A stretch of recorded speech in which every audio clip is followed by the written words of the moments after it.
Hey guys, welcome back to my channel. I know this is a book channel, but I've decided to be a little bit different this year. I thought I would take you along with me to plan out my 2024 reading journal. This notebook is from Notebook Therapy. It has this green linen cover with a gold foil design, along with these beautiful gilded edges. This is a B5, so it's a lot bigger than the other journals I've worked with, most being standard sized journals, so I have a feeling I'll have a ton of space to work with and possibly some room to grow. All Notebook Therapy notebooks come with these little paper clips. I think this one is like a little bow. It is so stinking cute. Anyway, let's just get started. Starting up with my title page, I've decided to be a little bit more than simplistic this year and just go for it.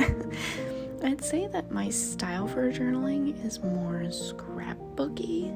I like to rip paper, use washi tape, stickers, pieces of book paper, vintage stuff, all of that.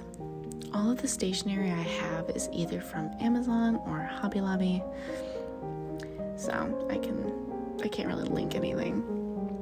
I'm kind of going for a more cottagey kind of feel for my cover page, title page, whatever this is, just to match the feel of my cover of the journal. You're gonna find out really quick that I hated this glue stick and I just went right back to my tape because if it ain't broke, don't fix it, you know? And I do want to apologize.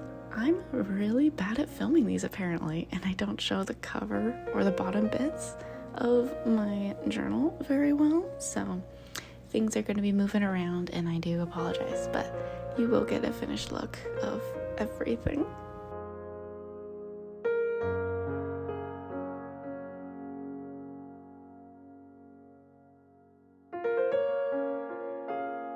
Now I'm just going to write my name. And here it is, my finished title page.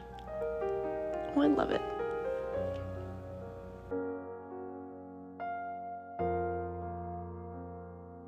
Next, for my cover page, I wanted to write a quote that just ties in the whole journal together. So I chose, "That's the thing about books. They let you travel without moving your feet." And honestly, I really couldn't agree more. A lot of the wording I use, or the lettering I should say, is from stencils, and then I start to freehand the rest of it.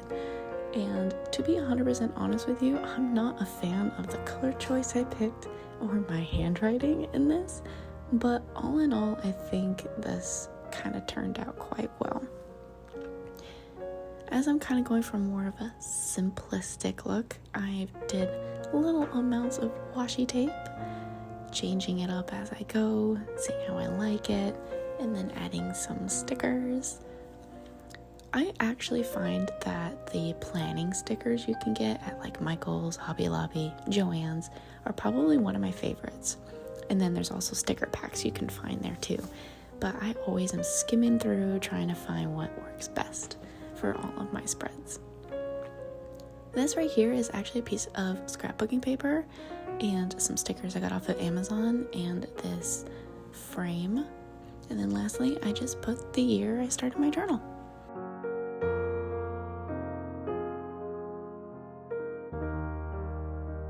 This next spread is my index where I store the contents of my journal. Now, I know you're supposed to call it a table of contents, but that's honestly too many letters, and I like smaller words for my spreads. So to each their own.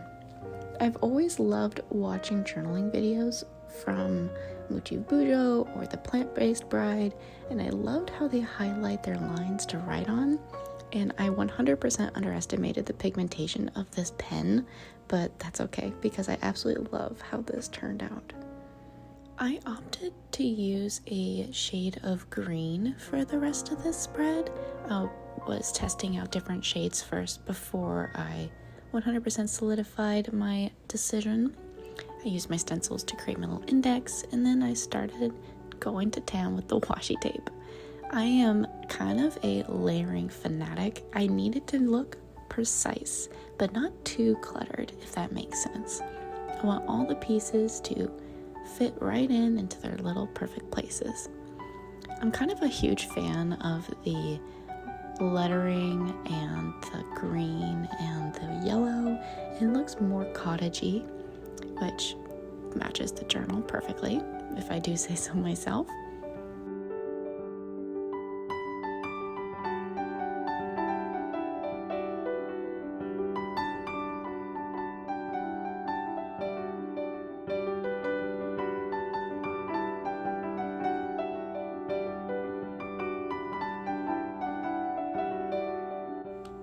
On these next two spreads, I decided to be a little bit different. I'm grabbing my witchy stickers. I don't always like to stay in the same theme when I'm doing journaling. I like to let my imagination just choose which direction it wants to go. So for this spread, I opted to do a more blue and purple feel to match the witchy stickers, and I used Reading Gold with my stenciler, but then I ended up outlining it in this dark blue and didn't know if I liked it very much, so I ended up cutting it out, testing it, and then making it again, but with my own handwriting. Yeah, believe it or not, I actually handwrote that, so I'm really quite proud of how my handwriting is getting better even with using stencils. So clearly I opted for my handwritten one over the outlined one. It just didn't seem to fit the vibe I was looking for. So this is more washi tape I got off of Amazon. Honestly, I'm not a big fan of this washi tape. It doesn't stay stuck down to the way I would like it to, and it's just not giving the right feeling, I guess. I don't know. It's really thin. It feels kind of cheap, but your girl's on a budget.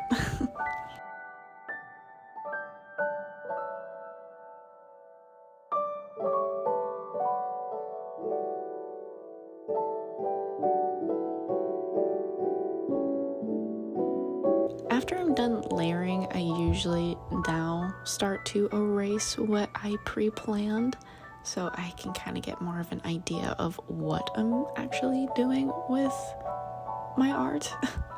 On my Goodreads account, I stated I wanted to have 60 books this year.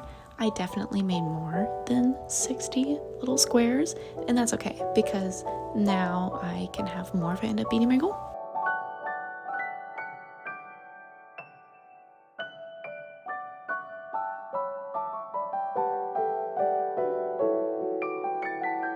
And now a little bit of editing magic, because my camera died and I'm using my phone, so boom. On the opposite side, I'm going to be doing my bracketeering spread. This is where I take every favorite book of each month and I pin them against each other to see what was my favorite book of the year. I really like these stickers I got, and I just really wanted to utilize them and make it more of my own. This is more sticking to the witchy spread. They are witch stickers. They're just more in pinks and purples. So both sides do actually match, and I'm really quite proud of it. I didn't do a whole lot on this spread purely because I'm waiting to use my actual sticker labels, and maybe if this ends up becoming a big thing, I'll do this on my channel with you guys. We can vote for the best book of the year with me. I know Plant-Based Bride does that with her people, and I think that's absolutely a great idea. But I'm just gonna do some more little layering and stickers to go with everything. I love the opposite of purple and pink. I think it looks super cute and very put together.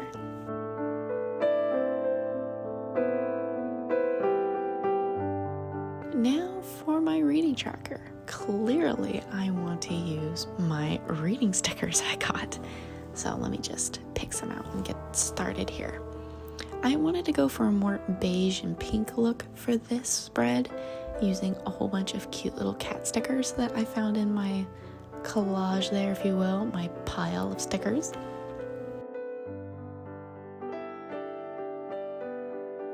I just love these. They're so cute, although the backing is sometimes kind of a pain to get on there. Now, I didn't realize that my pen was running out of ink, so my lines are not that crisp, but that's okay because it's my journal and it can look however it wants. I also made the poor decision to use stickers at the very bottom for my months, and I'm not very proud of that either. I wish I just used my stamps. Well, I actually have stamps. I just don't think I used a whole lot of them in this when I'm making it with you. So I'm doing the top-down method instead of the up-top method, where it's all bouncy on the bottom instead of bouncy on the top. You know how the months go.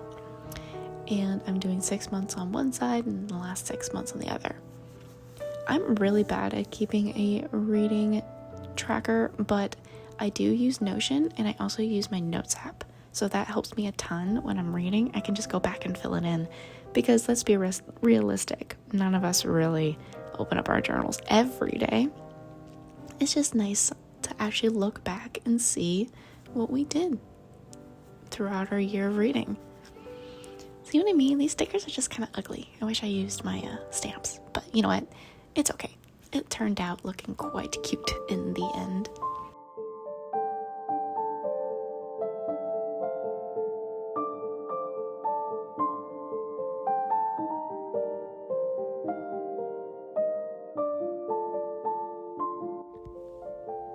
I think my favorite part about the journaling process is the decoration part, and I love not following a theme with all of my spreads. I like to basically brain dump my creativity into each spread, so I try to keep like a theme for that particular month or that spread, but my whole journal isn't in one way cohesive or not.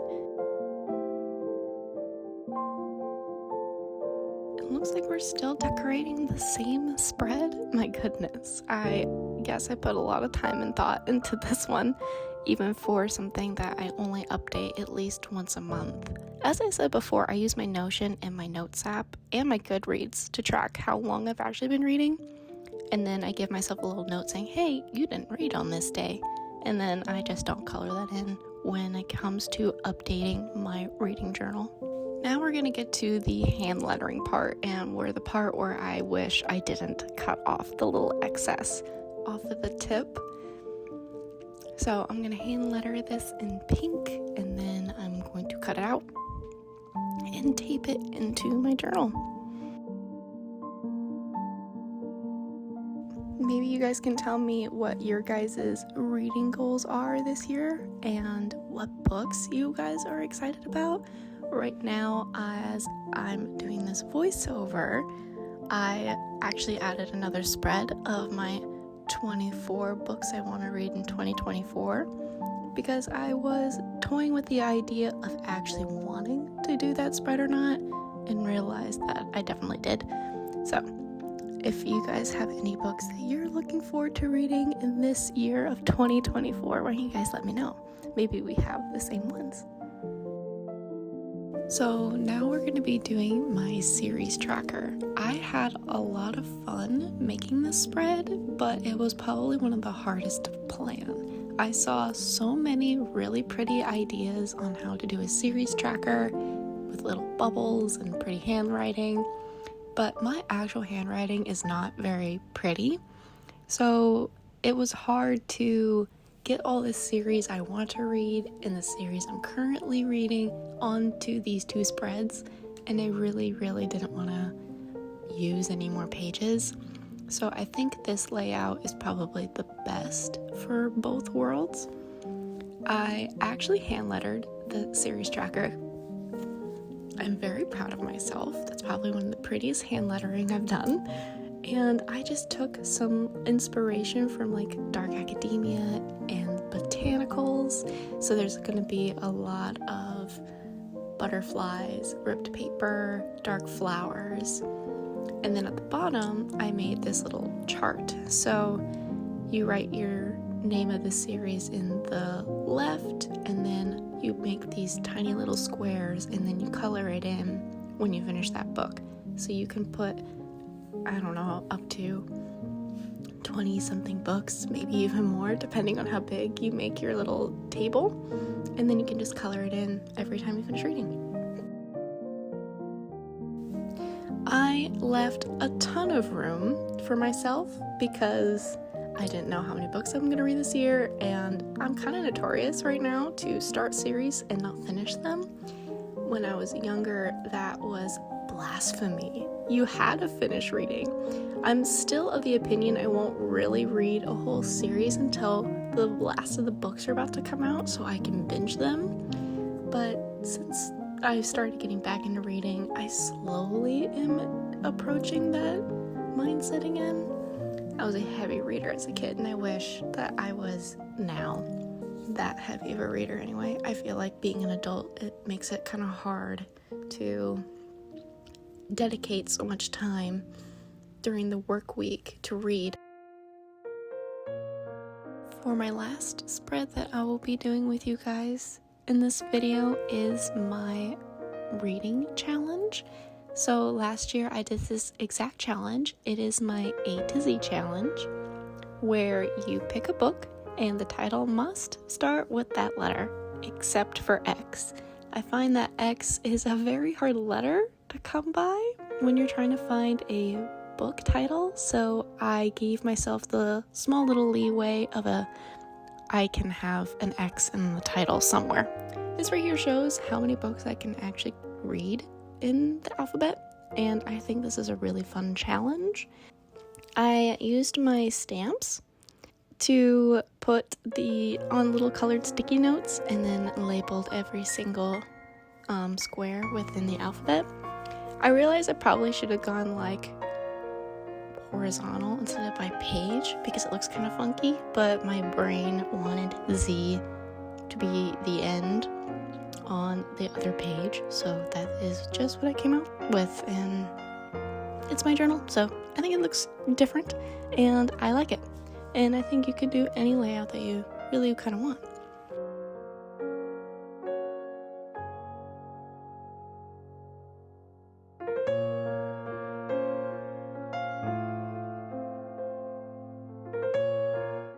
And here is the final flip through of the journal. If you guys enjoyed this video, don't forget to hit like, follow, and subscribe. You can find me here on YouTube and on Instagram, or you can follow my Goodreads account so you can see what I'm up to over there. I am trying to get a little bit better at my uploading game, so bear with me. I hope that I gave you some sort of inspiration for these spreads. I had a lot of fun doing them with you guys, and leave a little book emoji if you made it to the end. It tells me that you guys made it this far, and it helps out my algorithm so I'm a little bit more seen. I know this video is out pretty late compared to everyone else who was journaling, but that's okay. We all work at our own pace.